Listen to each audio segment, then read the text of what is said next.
Well, good morning, everyone.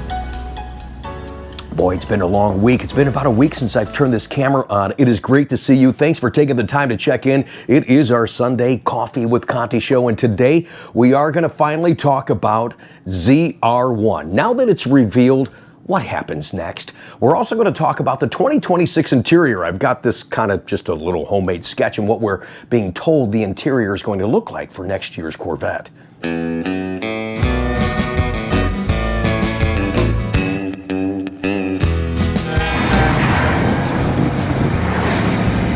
Nate's been working on it. Yes, I'm in the C4x4, taking it home for the first time.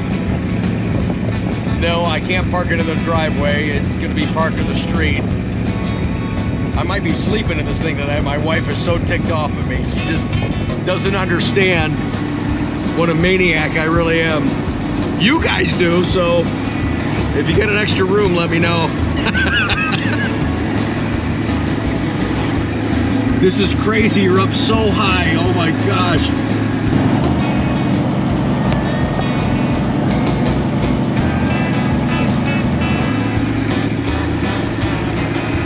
But I bought it because it's fun.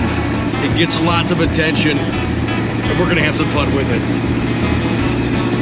I'm actually thinking about bringing this to the Bash event next April in Bowling Green.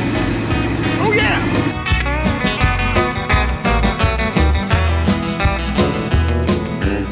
Yes, the adventures of that C4x4, those are still to come here on the channel. This is my second full-time job, and I'm so honored to have the opportunity to share my experiences and yours all around this car and the fun that we're having.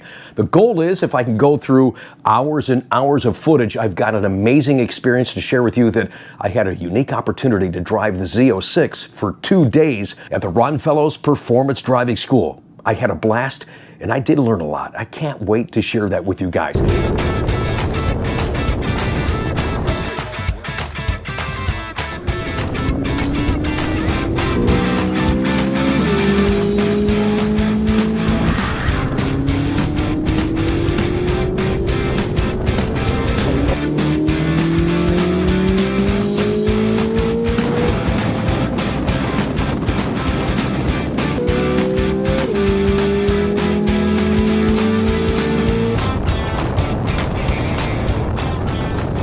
And the goal is, as we go through more hours and hours of footage, in 2 weeks from today, I'm going to share with you what I did this past Monday. What an honor, what a thrill, the first salesman ever to host a track day at the NCM Motorsports Park, and we had people come from all over the country.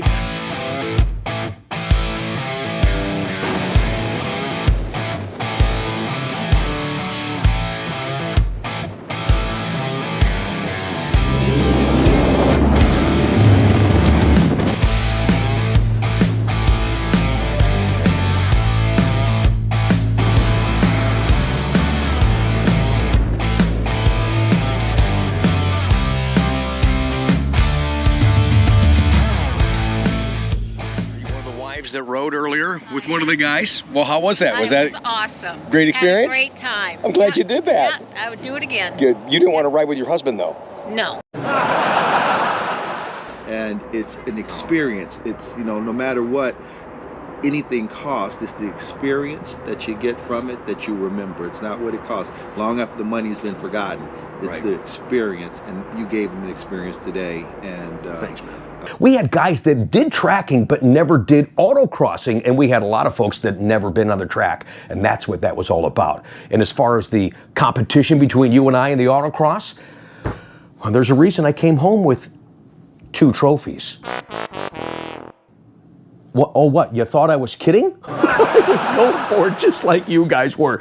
That's coming up in a couple of weeks. Again, that's a hint to subscribe to this channel so you don't miss anything that's going on in the world of Corvette. And we're excited to have the opportunity to bring it to you.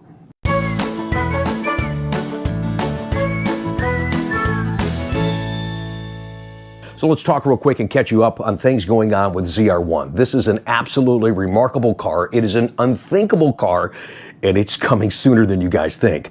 But it's not coming fast enough, I know. For 2 years, I shared with you guys these pictures. I tried to hint the best I could. I couldn't show the entire intake. And some people did acknowledge it on social media, and they said, wow, Rick Conti actually did have the intake of the ZR1. You're damn right I did. Some people thought it was the grill to the SUV, and they thought it was this and that, but I couldn't tell you what it was. And it was funny because we suspected that it was going to be the 5.5 flat plane crank motor. We had many conversations about that here on the channel. We really just didn't know. But I told you guys, there's no way that Chevy would develop such a remarkable engine and just use it in one car. Of course they'd have to maximize the 5.5 flat plane crank. It is incredible. It's intoxicating. And it is, in my opinion, the best sounding Corvette we've ever had. But on this channel, over the last couple of years, trying to figure out what the ZR1 was going to be, we weren't like other channels that were saying, this is confirmed and I have it from an inside source. It's not the flat plane crank. And everybody seems to have forgotten that. I can't do videos like that just to make videos. I have to be careful. I have to be cautious because sometimes I am privy to some advanced information, but I like to have good, solid conversations with you guys, provide you good information along with great experiences, because that's what this car's all about. And during our guessing, I even said that maybe the twin turbos would cancel out some of that high-pitched sound that you hear on Z06, and we were right about that.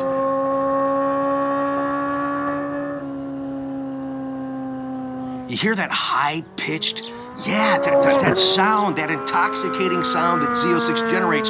So I'm thinking, does the twin turbos cancel out that sound? I don't know if they would. I even told you guys, because I knew but I couldn't say what it was specifically, that the RPMs were less on ZR1 than they are on Z06. We were right about that. I have a pretty good indication. Yeah, that's how I want to say it. I have a pretty good indication what the RPMs are on the ZR1. And are they different to Z06? I think they are. Now, you folks look at things just a little bit differently than I mean, I look at some things the same as you because I too am an owner and an enthusiast, but as a retailer, I try to dissect what Chevy is saying or not saying and read in between the lines. Many of you have forgotten what Tajs said back in April. And I just want to remind you, it's not a tease that the car is coming this summer. We're revealing the reveal. You know, that's what we do. We try to make the most of this. So we're saying that we're going to reveal it. So we'll disclose information about the car, its capabilities, and so forth this summer. So it'll be a while.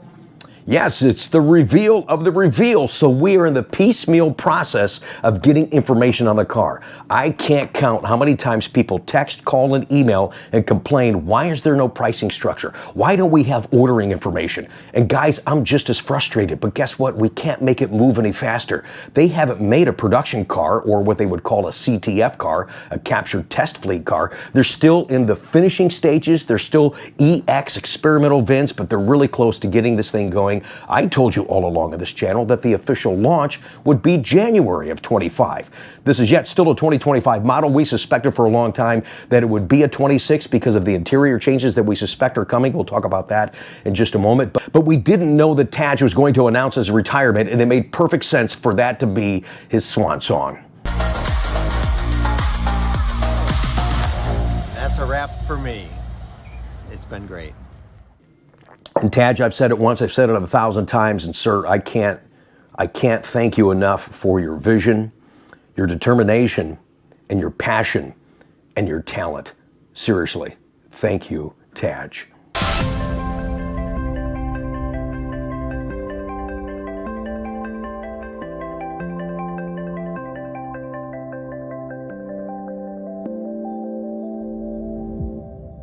And here's another thing, guys. Earlier in the year, I couldn't tell you, the Tajs was at the Bowling Green assembly plant. They were changing out, making the twin turbos bigger because it wasn't putting out enough horsepower. I think all in all, they really wanted to go over that 1,000 horsepower. We suspected what? We were all saying 800, 900 horsepower, but there was just a select team inside the assembly plant that knew what was going on. They had to do a reveal to their own employees inside the assembly plant. Oh, hey, by the way, this is what you built. And I love the line that Tajs said in one of the interviews. And then somebody asked him, why 1,064 horsepower? He said, because that's the most we could get. 1,064. And the reason it's 1,064 is it probably seems like, well, why didn't you just make it 1,100? Why didn't you make it 1,000 even? Yeah. And a lot of companies might do it that way. Okay, here's our marketing target for this segment. But if you look at the last three generations of ZR1, you had 638, 755, now we got 1064. They're all kind of funky numbers, not a number that some person would make up in a cube. It's a resultant of what's the maximum we can get. And that's kind of unusual for a big company to operate. You could tell an engineer, I want the maximum I can get. They'll usually befuddled. What are the constraints? You know, what do you mean? And so we work with our propulsion engineering buddies, and we work on, okay, well, let's just work, let's make all the decisions together. What kind of hardware can we get? What can we cool? How durable? All the questions that, for what would meet a Corvette customer's expectations, and then we'll push it all the way to the limit. And it just happens to be that the number turned out to be 1,064. Let's go back to 7/25/24, the actual reveal night. We were all waiting in front of our computers for this big reveal to watch, just like they did in 2020 out in Tustin, California. It was nothing. It was just a static page with some preloaded videos, but there really was a live event going on in Miami. Why didn't you broadcast that? Why didn't you broadcast this? All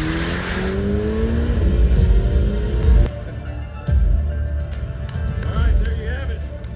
You're the very first to see the all-new 2025 Corvette ZR1, and I can assure you the unthinkable is definitely here on this stage tonight. And also, now making its debut for the very first time is the Corvette ZR1 convertible.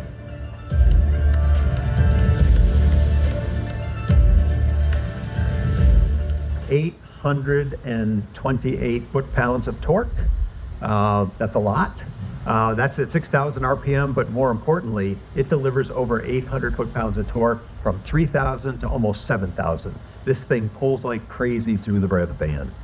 It comes from the 5.5 liter twin turbocharged double overhead cam flat plank crank V8 that we call the LT7.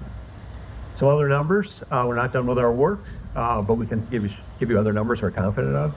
We know the top speed is going to be comfortably over 215 miles an hour, making it the fastest, literally the fastest Corvette ever. I talked about the aerodynamics. We paid a lot of attention. It's a lot more than the big wing, although that is a big ass wing. 1,200 pounds of downforce. That's why the car could pull well over its low speed lateral Gs, and why we've seen even higher than 1.5 Gs at very high speeds. We haven't done the top speed testing yet. We will, and we'll show you a video, and we'll do it as we always do it. 2 ways, flying mile, measured time, video to prove it. So it won't be just some claim. It'll be out there, and we're confident enough today to say it's going to be by far the fastest Corvette we've ever done at well over 215 miles an hour. It was a great show. It was a great honor for Taj to have his likeness now on every 2025 going forward. Thank you again, Chevrolet, for honoring Taj as he so deserves. Someone once said it's a nice thing to hit a home run at your last at-bat. This fantastic ZR1, your crowning achievement, is much more than a home run. In fact, it's the biggest, fastest checkered flag I've ever seen. So thank you for making Corvette the glorious American sports car it remains. Thank you for making our company better and for driving us to make great cars. Thank you for leaving us with the fastest and most powerful Corvette ever. And thank you for being a great friend to me and to the whole team. Now, to show your appreciation from us for the legacy you have left here at GM and Corvette, all model year 25 Corvettes and beyond will include a profile of your head etched in the windshield, for ZR1 specifically. It'll be on the rear window and on the front tunnel reinforcement panel right underneath the nose of the car for 25 and beyond. So, Ashley, thank you, Mark. Thank you. Appreciate that. Welcome again to my Corvette channel. My name is Rick Conti, and this is Coffee with Conti. It's great to have you guys here. Some of my insight and some things I think should happen, I'd like to see happen when they actually launch and start ordering and delivering ZR1. That's coming up in just a moment. Let's catch you up to speed. When they talk about the unthinkable, can you guys imagine? This is crazy. 233 miles an hour is the top speed. It's faster than the recent Ferrari F80 just announced. So do we call ZR1 a hypercar now. I mean, look at this Ferrari. This is an incredible, it's a beautiful machine. They're only going to make 700. These are sold out already. This is about 100 or so more horsepower than ZR1, and it's $4 million.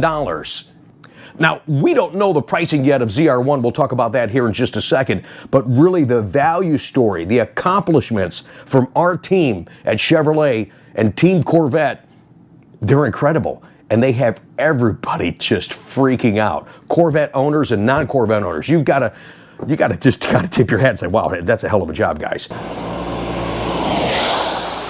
Holy crap, that's fast.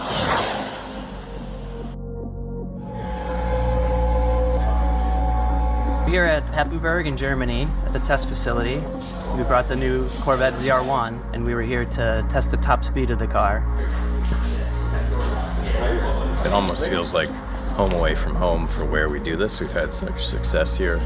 We really want to keep it going, and I think it does lend some credence to the world stage where not a lot of people know about Heppenburg, and so the fact that we choose this, it does kind of make it clear that we're not fooling around with this car. This is a real production car. We're going to make a lot of these. You're going to see them on the road, and it can achieve a speed that's well beyond most exotics out there. So for Corvette as a brand, it's super exciting. You know, we've pretty much taken another step beyond a lot of the competition. We're developing against everyone in the world. The banking affords extremely high exit speeds onto these long straightaways, so that's why we come here. You know, we just wanted to get as much as possible. We want to go as fast as we possibly can. Car power exceeded my expectations completely. In the car, it just made power and just kept going freight train style.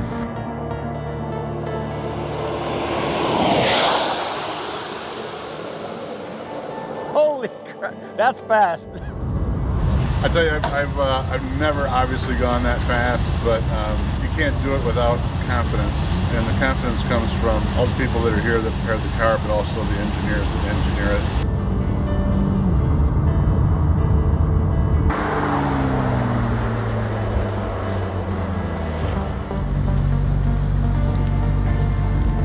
Awesome. I co-pilot. Dude, awesome. I left it in sport.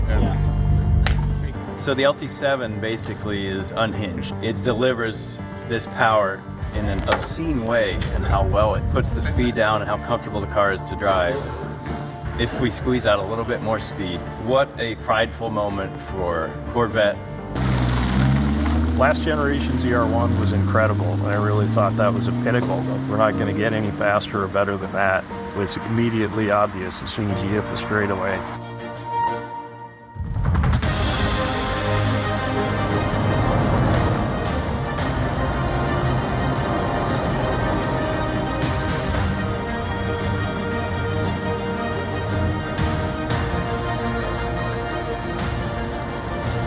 This now puts an American-made, built, engineered in America car at the highest echelon of speeds, and only boutique brands and kind of unattainable cars are above us now. Like, what a great prideful moment for everyone.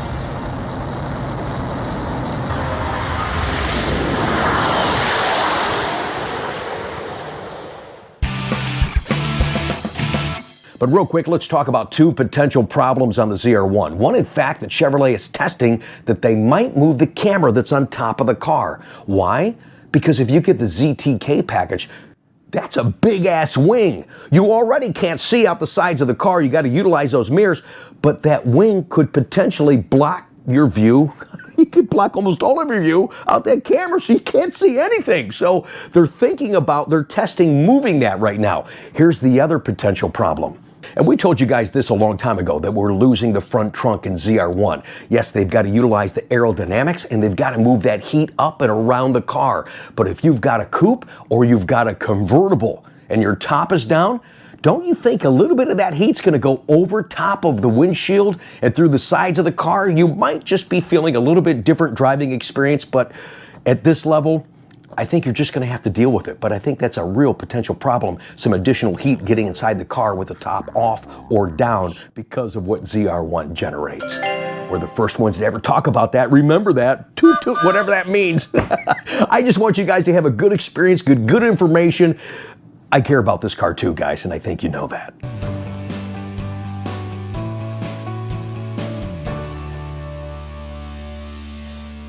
Now here's one more thing, guys, in regards to the ZR1, and that is the Zora car, or is it a Zora package? Tajs said earlier at the reveal of the ZR1 that the ZR1 would be the most expensive Corvette that they would ever make.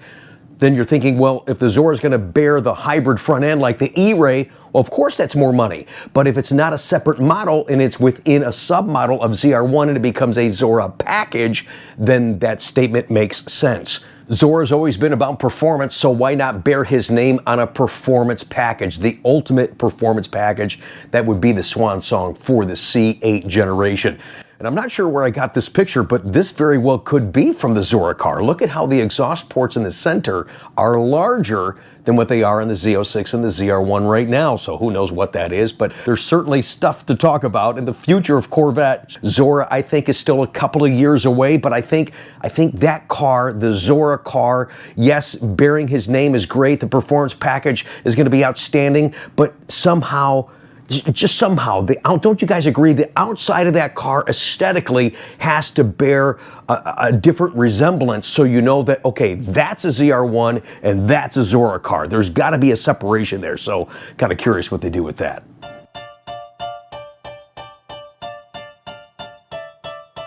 Now, Coffee with Conti continues now. So what happens next? ZR1's announced. You're starting to get all kinds of information. You guys are jonesing to order this car. You don't even have pricing yet, but this we can assure you it's not going to be, I mean, it could be, but it's not going to be $4 million like the Ferrari F80 that we showed you briefly here today.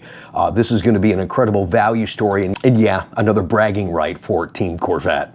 I suspect and only can guess, because we have no communication, we know nothing in advance, that we will see pricing by the end of the year. So right now in October, that's the only guess that I can give you. It's a conversation that we have constantly.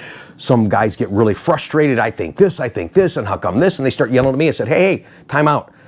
I don't build a car, I just sell the car. I'm sharing, I know as much as you guys do. Everything's been out there, what they've presented to us. But if you're not happy, the process in which they're doing, well, you need to call Chevrolet, because there's not a damn thing I can do about it. And right now, I really just don't care. I mean, I'm doing all I can. You know what I mean? Here's what I'm concerned with, is the methodology in which they're going to allocate ZR1, because I don't think yet they know how many they can produce. There's been a play on words. They say we're going to build as many as we can.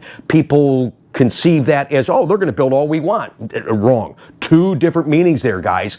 They're going to build all they can. My concern is all the standard carbon fiber on ZR1, and all, when I share with you guys, I didn't even do it this week because it was brain damage, but all the constraints we have on ordering 2025, all the carbon fiber stuff that we can't get, but yet it's going to be standard on ZR1. So how many can they actually build? Think about that for a second.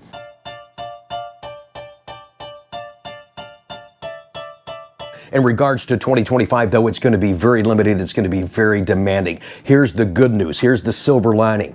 This is not a one-year-only car like it was in 2019. In 2019, their methodology and how they did allocations, every 2 Z06s you sold, you earned 1 ZR1. And then they said, well, not every dealer was able to get a ZR1, so therefore your ZR1 sales don't count towards allocation for C8. What? Yeah, that's the wacky stuff that I have to deal with. But I'm hoping that somewhere when they actually determine how they're going to allocate this car, that our ZR1 sales will come back in our favor. Even if it's a percentage of ZR1 allocation, they're going to look back, oh, well, this dealer sold this many ZR1s. We're going to give you 40, 50% of your allocation predicated on that, and then the rest is going to be Chevrolet sales or however else they determine to do that. That is yet to be seen. Once we figure that out, we'll share that with you on the channel so you have some kind of expectations on what you can do on this car. Some guys are saying, oh, well, ZR1 comes out, it's going to affect Z06 sales. Not at all. Those are two different clients. And here's my concern with this car, especially now with the top speed of 233 miles an hour. Are you freaking kidding me, man? That's incredible. It's also scary. Here's what worries me. Here's the line I used in 2019. Just because you can afford a race car doesn't mean you're a race car driver. Here's what I think they need to do. logistically, I don't know how they could do it. To the bona fide ZR1 purchasers, before you take delivery of your car, I think you really need mandatory training, your experience on the track, closed course at Ron Fellows.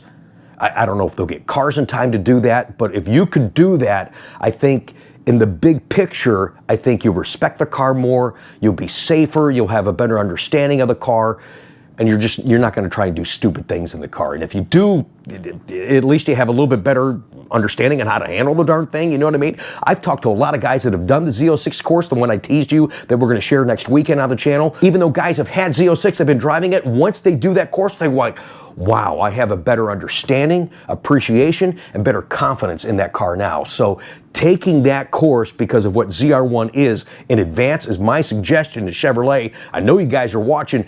Try to find I don't know how you could do that to make sure that it is the right buyer getting the car. It's not a guy backing out of the deal and he goes and does all that thing and then he's not even buying the car. There's got to be a way we could do that from a safety standpoint, an education standpoint on this type of car.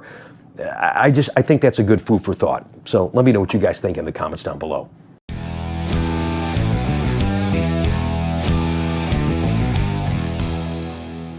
We've had some good food for thought today. I hope you were really listening to everything that we said. We talked about 2 potential problems on the ZR1 Corvette, kind of gave you some insight on what happens now. But here's the final thing as far as talking about ZR1 and ordering.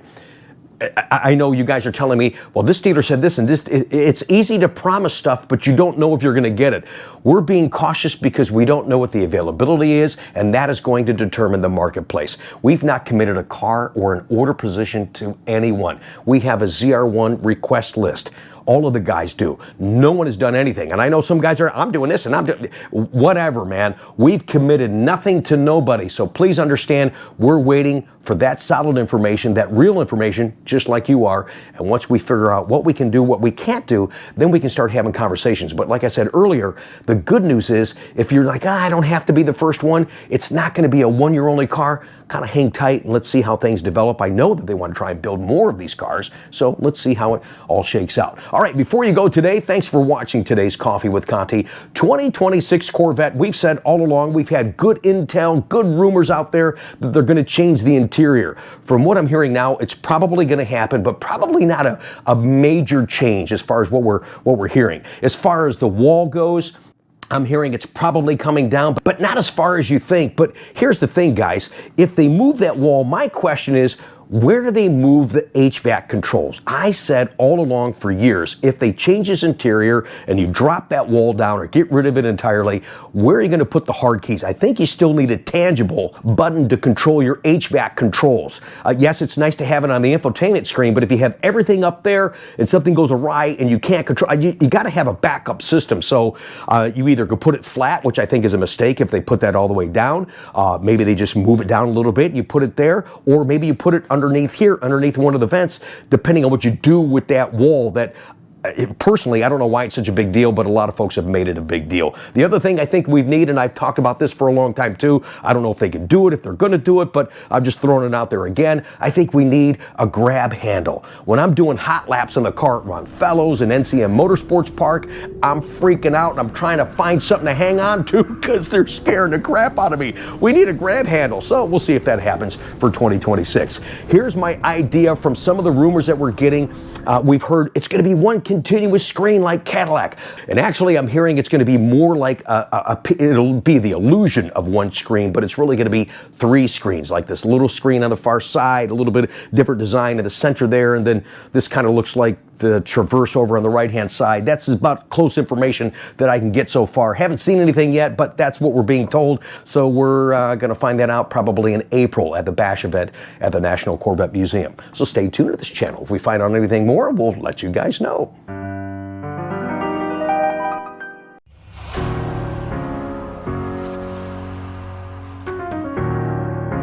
Hope you enjoyed the show today. Thanks again for spending the time with us to watch and listen and to engage by making those comments down below. We gave you quite a few things to talk about today. I can't wait to read the comments on today's show. And here it is fall time. So it is the proverbial out of Corvette season, but I've got inventory and and they're coming, man. They're coming. So guess what? That's opportunities for you guys to get a deal. If you're looking for a new Corvette, man, let me know. I got some inventory that I will make.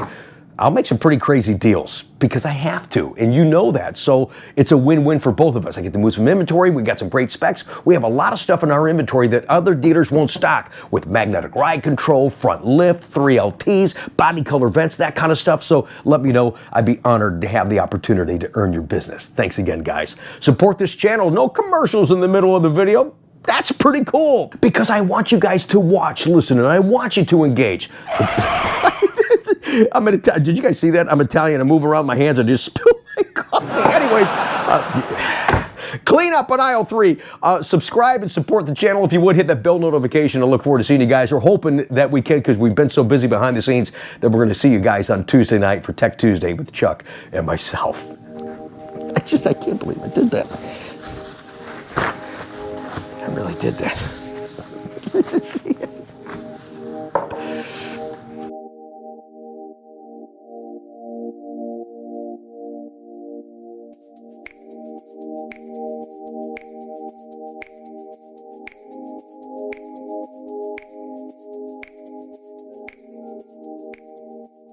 We planned the ZR1 from the beginning. So with the Stingray, followed by the track-ready Z06, followed by the all-weather capability of the E-Ray, the hardware that goes in each of those cars was planned from the beginning, which is why the LT7 evolved from the LT6. It still got that flat plane crank, high revving magic, but this time the equipped turbochargers really bring the power to these unbelievable levels. And you know, when you sit and you look at the car, it just looks fast, right? Like every Corvette.